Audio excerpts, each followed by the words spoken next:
Vivemos tempos difíceis, onde a estética, a imagem e as aparências são muito valorizadas.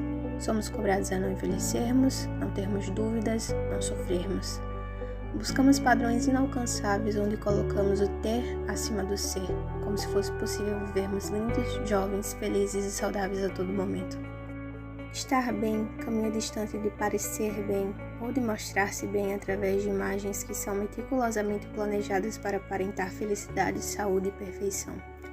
Não à toa, a depressão é chamada de o mal do século, e assim como outros transtornos mentais, está cada vez mais próxima de todos nós. Os transtornos mentais não fazem distinção de credos, classe social, gênero, raça, idade ou profissão. Nesse trabalho, apresentaremos em particular o transtorno de personalidade. Chamamos a atenção para o fato inegável de que qualquer um de nós está apto a enfrentar uma doença mental. Não há escolha, não é frescura, não é falta de fé, falta de ocupação, não se trata de chamar atenção, e da mesma forma, todos nós devemos conhecer, respeitar e auxiliar aqueles que convivem conosco na busca por tratamento, aceitação e cura.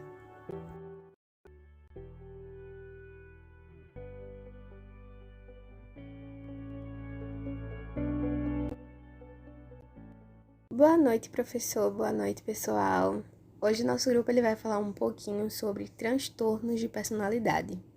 E o que são os transtornos de personalidade? Os transtornos de personalidade, eles são um grupo de doenças mentais, então não é só uma doença mental que está ligada ao transtorno de personalidade, sim várias, em que os traços emocionais e comportamentais de uma pessoa estão mal ajustados. Mas o que exatamente é um traço de personalidade, né? Simplesmente um aspecto duradouro do comportamento de uma pessoa. Por exemplo, a sua tendência a ser social, ou a sua tendência a se isolar da sociedade, ou a sua desconfiança exacerbada do mundo, ou a sua confiança demais nos outros, e assim por diante. Hoje em dia existem diversos tipos de transtornos de personalidade identificados, e é exatamente sobre isso que nós iremos falar no nosso trabalho hoje, sobre os principais tipos de transtornos e as suas características mais marcantes. Classificação dos transtornos de personalidade.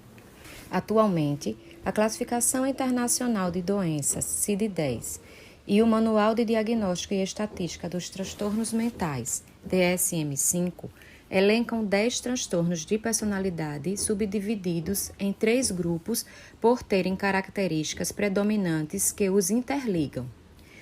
No grupo A estão os indivíduos que costumam ser apelidados como esquisitos, isolados socialmente, frios emocionalmente, inexpressivos, distantes e muito desconfiados. Fazem parte do grupo A o transtorno da personalidade paranoide, o transtorno da personalidade esquizoide e o transtorno da personalidade esquizotípica. Os transtornos de personalidade do grupo B são todos caracterizados por desregulação emocional, impulsividade e conflitos interpessoais frequentes. Esses indivíduos apresentam-se como dramáticos, emocionais e erráticos. Fazem parte dos transtornos do grupo B o transtorno da personalidade antissocial, o transtorno da personalidade borderline ou limítrofe, o transtorno da personalidade histriônica e o transtorno da personalidade narcisista. No grupo C estão os indivíduos que são vistos como medrosos, ansiosos, frágeis, dependentes, fóbicos e com tendência a serem submissos, organizados, obedientes e, ao contrário do grupo B, evitam quebrar regras ou rotinas. Os transtornos que fazem parte do grupo C são transtorno da personalidade evitativa, transtorno da personalidade dependente e transtorno da personalidade obsessivo-compulsiva. O transtorno de personalidade paranoide é caracterizado por um padrão generalizado, desconfiança e suspeita injustificadas dos outros, que engloba interpretar seus motivos como sendo hostis ou prejudiciais. Seus sinais e seus sintomas Apresentam-se em pacientes com transtorno, que suspeitam que outras pessoas estão planejando explorar, enganar ou prejudicá-los. Eles sentem uma necessidade de serem autônomos e estar no controle. Esses pacientes hesitam em confiar ou desenvolver relacionamentos íntimos com os outros porque temem que as informações possam ser usadas contra eles. Eles duvidam na lealdade de amigos e da fidelidade de cônjuges ou parceiros. Eles podem ser extremamente ciumentos e podem questionar constantemente as atividades e os motivos de seus cônjuges ou parceiro em um esforço para justificar seu ciúme. Quando os outros respondem negativamente a eles, eles tomam essas respostas como confirmação de suas suspeitas iniciais. Diagnóstico diferencial.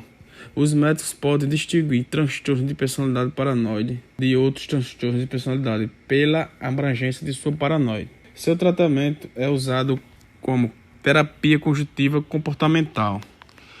Tratamento geral do transtorno de personalidade paranoide. Transtorno de personalidade esquizoide.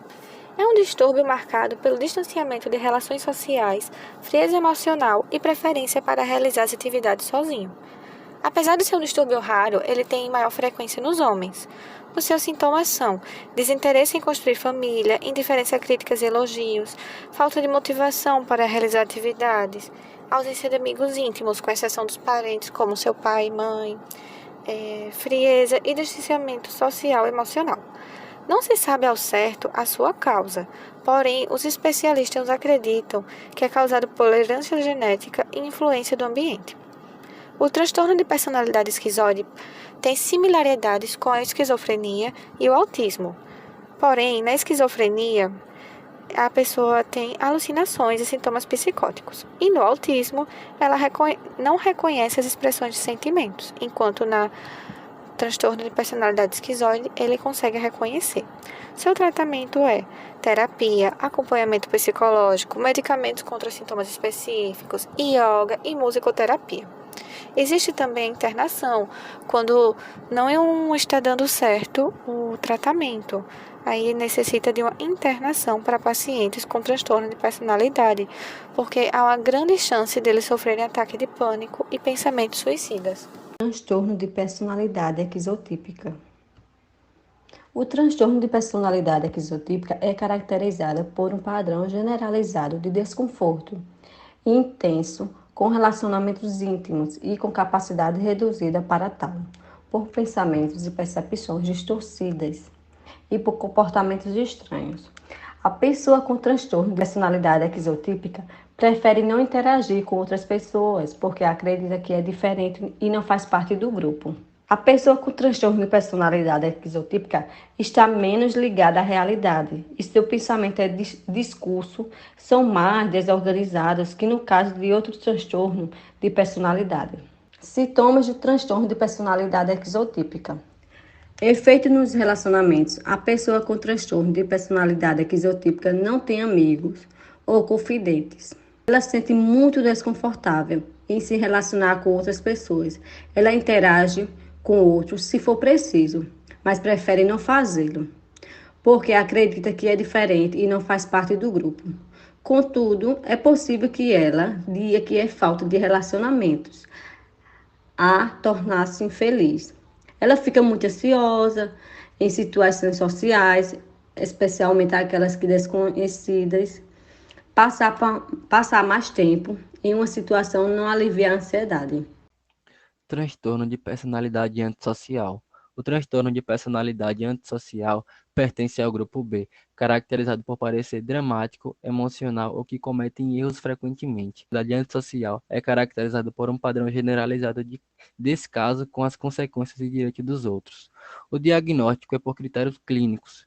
O tratamento pode incluir terapia cognitiva, comportamental ou fármacos antipsicóticos e antidepressivos. Pessoas com transtorno da personalidade antissocial são mentirosas, manipuladoras, impulsivas e irresponsáveis, e até violentas. Desrespeitam e violam os direitos dos outros e não sentem remorso por isso, além de ter... O que é uma pessoa antissocial? Muitos que têm essa doença até se fazem essa pergunta. Bom, o transtorno de personalidade antissocial também conhecido como sociopatia, é um transtorno psicológico que se caracteriza por um padrão de comportamento e de indiferença, descaso e desconsideração pelo certo e errado, ou violação dos direitos ou dos sentimentos de outras pessoas. O transtorno de personalidade antissocial acomete mais os homens do que as mulheres. É em média entre 6 a 7 homens para cada mulher que tem essa doença, esse transtorno. Características de diagnósticos. São necessárias pelo menos 3 características para obter um diagnóstico preciso para o transtorno de personalidade antissocial. Vamos classificar por números. O primeiro, grande dificuldade para se adaptar às regras. São pessoas que transgridem as leis, não seguem o padrão que é estabelecido em sociedade. Esses indivíduos terão passagem pela polícia muitas vezes, ficha de antecedentes criminais, histórico de brigas familiares, e isso pelo fato de seu senso de responsabilidade ser nulo.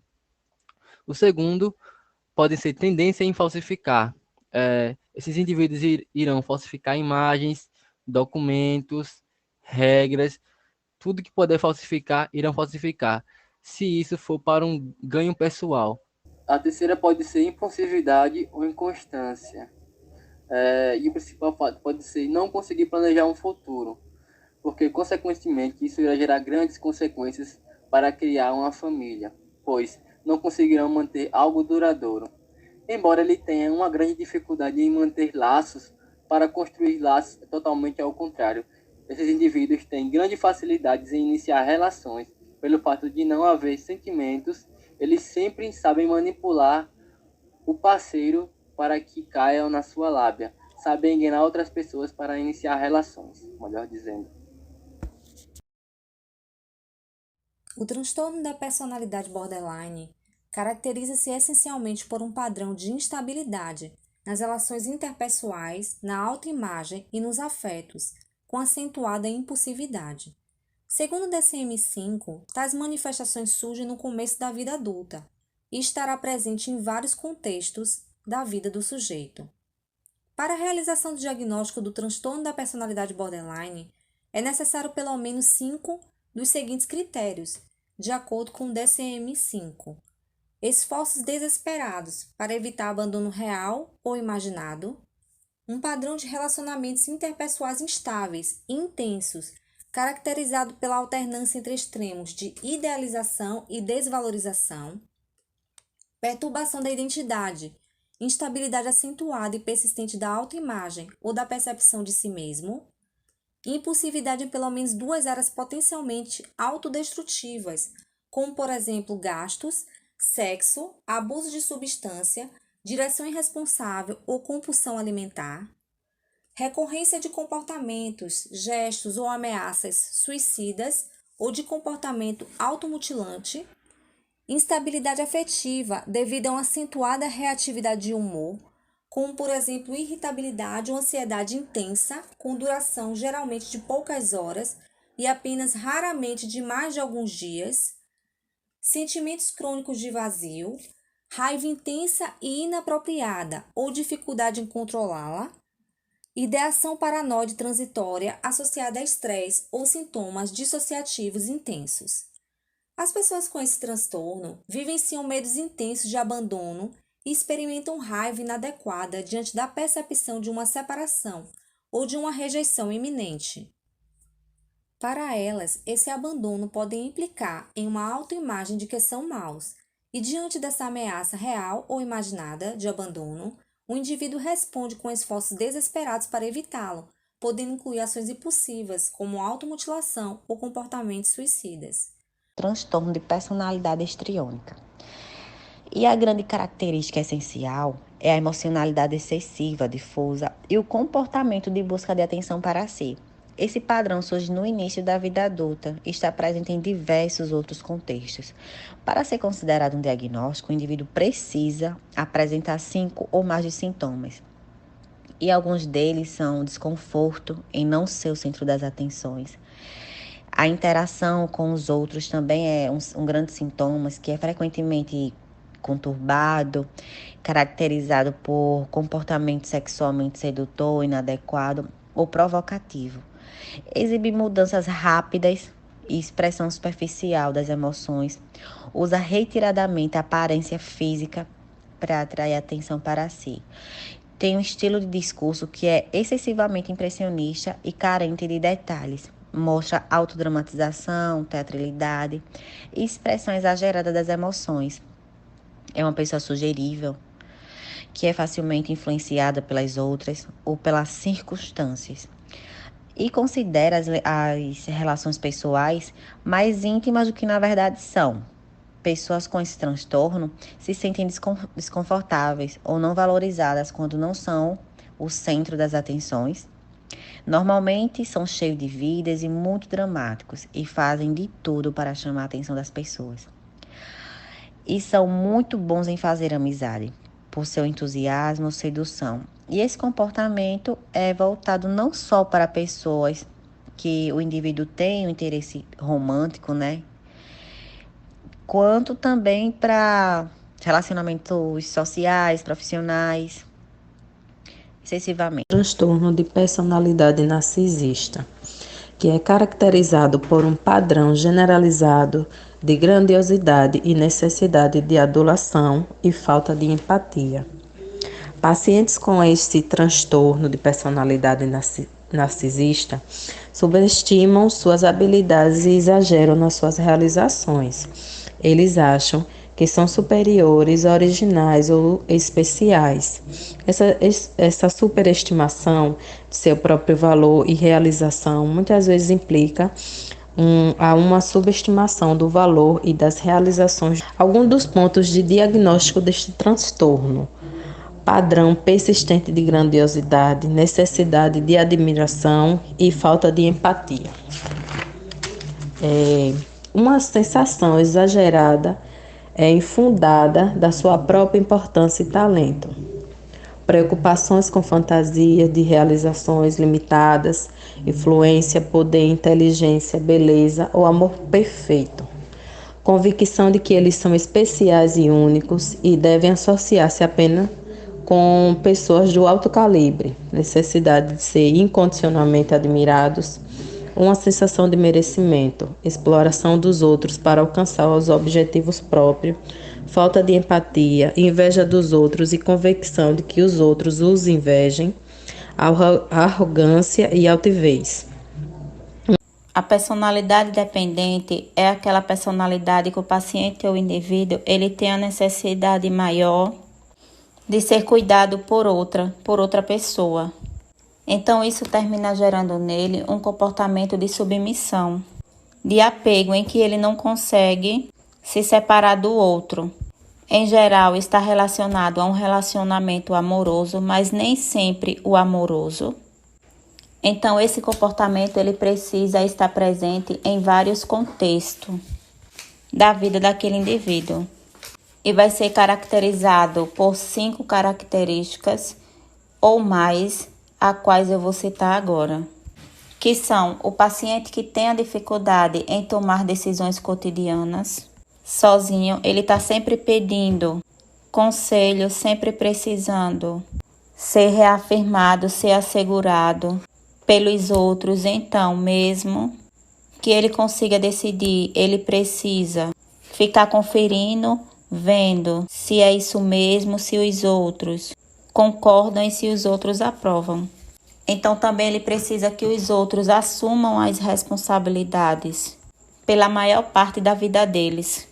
Então a maioria das áreas é dominada ou decididas pelo outro. Ele tem dificuldade de manifestar que não concordou com a outra, atitudes ou comportamento das outras pessoas, porque ele tem medo de perder o apoio e de perder a aprovação dos outros. Ele também tem dificuldade de iniciar um projeto ou uma atividade sozinho para fazer coisas por conta própria ou principalmente de iniciar, porque não tem autoconfiança, porque não tem julgamentos de que suas capacidades elas são reais. A dificuldade é muito mais em confiar do que pode fazer do que ter energia ou motivação para aquela atividade nova. Então, eles podem ter comportamentos extremos, exagerados, para conseguir o apoio e o carinho do outro, e até se colocar ou aceitar ou mesmo se voluntariar para fazer coisas muito desagradáveis para ele. Se sente totalmente desconfortável ou abandonado, se ficar sozinho e se sente incapaz de cuidar de si próprio. Transtorno de personalidade ansiosa. Podemos pensar nesse transtorno com o máximo de expressão da fobia social. São pessoas inibidas, ansiosas e de autoestima baixa, além de serem excessivamente sensíveis a críticas e rejeições. Outros traços comuns a essas pessoas são: costumam-se ser tímidos e se sentir desconfortáveis em ambientes sociais, apesar de terem anseio forte pelo contato social. Magoam-se facilmente por críticas e desaprovações. Não costumam ter amigos íntimos, além de parentes mais próximos. Frequentemente experienciam sentimento de tensão e apreensão quando expostos socialmente. Vou falar sobre o transtorno de personalidade obsessivo-compulsiva. Ele é caracterizado por uma preocupação generalizada com a organização, perfeccionismo e controle, sem espaço para flexibilidade, que essencialmente retarda ou interfere na conclusão de uma tarefa. Seu diagnóstico é por critérios clínicos e seu tratamento é com psicoterapia psicodinâmica, cognitivo-comportamental e inibidores seletivos de recaptação da serotonina. Com os pacientes com transtorno de personalidade obsessivo-compulsivo, eles tendem a desconfiar da ajuda dos outros, né? Precisam estar sempre no controle e sendo mais comum entre os homens. Dentre as características, né, estão a compulsividade, variedade restrita de emoções e perfeccionismo, contribuem para esse transtorno. Sintomas e sinais. Eles podem, com um transtorno obsessivo, a preocupação com a ordem, perfeccionismo e controle dos mesmos. São rígidos e teimosos com suas atividades e insistem que tudo seja feito de uma maneira específica, focalizando em regras, detalhes minuciosos, procedimentos, cronogramas e listas. Como resultado, o ponto principal de um projeto de dado é perdido. Eles verificam de maneira repetida os erros e dão atenção extraordinária aos detalhes, não fazendo um bom uso de seu tempo. Sua preocupação com detalhes e que tudo está perfeito. Quando falamos em transtorno de personalidade, uma das perguntas mais frequentes é se existe uma cura. E a resposta é não. Os transtornos de personalidade não têm cura conhecida, mas com o diagnóstico correto e um tratamento adequado, as características prejudiciais desses distúrbios podem ser controladas e amenizadas, garantindo uma boa qualidade de vida para os pacientes e para as pessoas que fazem parte de sua vida. Como é feito o tratamento do transtorno de personalidade? Primeiro passo requer um diagnóstico de médico psiquiatra, né? Existem 2 tipos de tratamento. O primeiro tratamento com médico e terapias e o segundo com medicamentos. Nesse fato de tratamento de médico e terapias, existem 5 tipos, né? Que vamos falar aqui. Grupo de apoio, um fórum para terapia e troca de experiência entre pessoas com uma condição ou objetivo similar, como ansiedade e esquizofrenia, né? Temos também a terapia cognitiva comportamental, analisa interpretações distorcidas da realidade que levam a falsas crenças, pensamentos distorcidos, né? Que levam o paciente ao sofrimento psíquico. Temos também a terapia psicoeducação, aprendizado, né, que eles têm sobre saúde mental, que também serve para apoiar, valorizar e dar autonomia aos pacientes, de forma que possam conviver com a depressão, certo? Temos a terapia familiar, aconselhamentos psicológicos, né, que permite que os familiares resolvam, eles se unem, né, seus problemas e apresentam a lidar com as situações difíceis. O segundo tipo de terapia, né, em alguns casos, o paciente ele deve fazer o tratamento com medicamentos. O médico receita devido a alguns casos mais intensos, né? 3 tipos de medicamentos é utilizado. Medicamentos antidepressivos, né, que ele reduz a melhora quaisquer sintomas ligados à tristeza profunda do paciente, né? Temos também os ansiolíticos, que reduz os efeitos de ansiedade e ajuda o paciente a lidar com preocupações excessivas devido ao diagnóstico, né, depressivo. E tem o antipsicóticos, que ajuda a controlar tremores e evitar as psicoses. A psicologia é uma ciência recente e exatamente por isso ela está em constante desenvolvimento. Daí também se parte a nossa responsabilidade de estar continuamente em atualização. Esse é um dos compromissos éticos, né, contidos no Código de Ética para os psicólogos. Então, a cada dia surgem novas descobertas. Nós sabemos que as neurociências e várias outras descobertas têm sido feitas diariamente. Portanto, nós percebemos uma atualização muito grande através da perspectiva das abordagens de terceira onda, que também são chamadas de abordagens integradoras, como uma resposta para o tratamento para pessoas com transtorno de personalidades. Então, nós vemos aí de uma forma muito resumida e rápida para explicar como que a gente chega a essas abordagens de terceira onda. Nós podemos entender que as terapias cognitivas, de uma forma geral, elas têm um embasamento a partir da primeira onda, com o movimento comportamental, com o behaviorismo, com todos os estudos que inauguram a psicologia como ciência, com comprovação baseada em evidências. A partir daí, na década de 50, nós temos todo o movimento cognitivista, né, com um dos expoentes, o Aaron Beck, com a terapia cognitivo-comportamental, onde o comportamento é uma base, mas também agora se adiciona a cognição, os pensamentos, e começa a se entender esses processamentos e qual a importância do pensamento para o desenvolvimento desses comportamentos, quais as interferências dessa cognição para a saúde mental, para o desenvolvimento de transtornos.